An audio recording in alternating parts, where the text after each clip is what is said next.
ગુજરાત રાજ્યસભાની 4 બેઠકો માટે ભાજપના ઉમેદવારોએ વિજય મુહૂર્તમાં ભર્યા ફોર્મ। રાજુ શુક્લ, મુકેશ રાઠવા, માનસી પરમાર તથા જીતેન્દ્ર કણઝારિયા સાંસદ પદ માટેના દાવેદાર। ભાજપ પાસે 161 તો કોંગ્રેસ પાસે માત્ર 12 ધારાસભ્યો સાથે સંખ્યાબળ ઓછું। ગુજરાત બોર્ડની 54,000થી વધુ શાળાઓમાં આજથી નવા શૈક્ષણિક સત્રનો પ્રારંભ। 1.5 મહિના બાદ વિદ્યાર્થીઓના શોર બકોરથી ગુંજી ઉઠ્યા શાળાના પ્રાંગણ। પ્રથમ સત્રમાં 120 દિવસનું શૈક્ષણિક કાર્ય।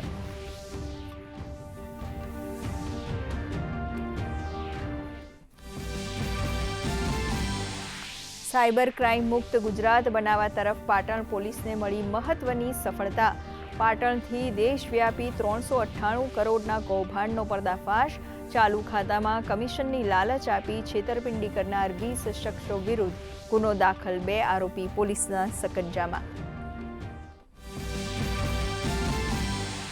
12 વર્ષના કાર્યકાળ પર પ્રધાનમંત્રી મોદીનો સંદેશ। ગરીબો અને વંચિતોના કલ્યાણ પર આપ્યો ભાર।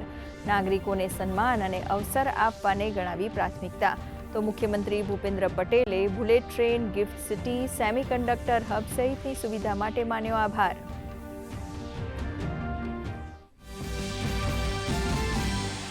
દિલ્હીમાં વિપક્ષી ગઠબંધનની બેઠક, પરંતુ એજન્ડા સ્પષ્ટ નહીં।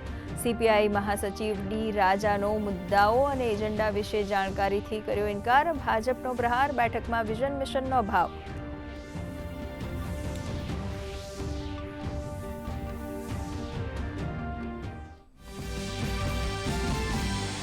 પશ્ચિમ એશિયામાં ફરી તંગદિલી ભર્યો માહોલ। ઈરાન ઇઝરાયલ ફરી આમને સામને।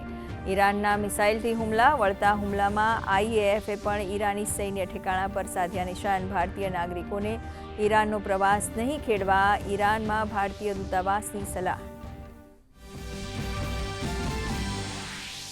નબળા વૈશ્વિક સંકેતોને પગલે સપ્તાહના પ્રથમ કારોબારમાં ભારતીય શેરબજાર ભારે કડાકા સાથે બંધ। સેન્સેક્સ 719 અંક નીચે સરક્યો। નિફ્ટી 23,200ની અંદર સમેટાયો। સોનામાં 2,200 તો ચાંદીમાં 6,300 રૂપિયાનો ઘટાડો। ડોલર સામે રૂપિયો 81 પૈસા નબળો।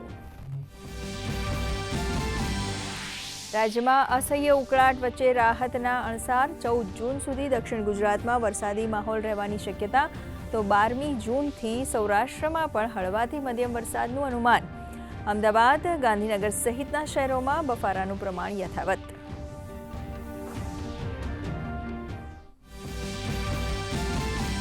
ઘર આંગણે આયોજિત યોગાસન વિશ્વ ચેમ્પિયનશિપમાં મહિલાઓનો દબદબો।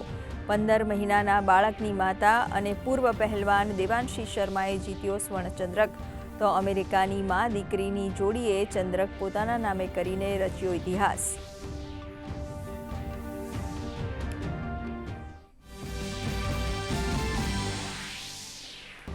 અફઘાનિસ્તાનને એકમાત્ર ટેસ્ટમાં 1 ઇનિંગ્સ અને 300 રનથી હરાવી ટેસ્ટ ઇતિહાસમાં ભારતનો સૌથી મોટો અંતરનો વિજય। 7 વિકેટ સાથે માનવ સુથારનો શાનદાર દેખાવ।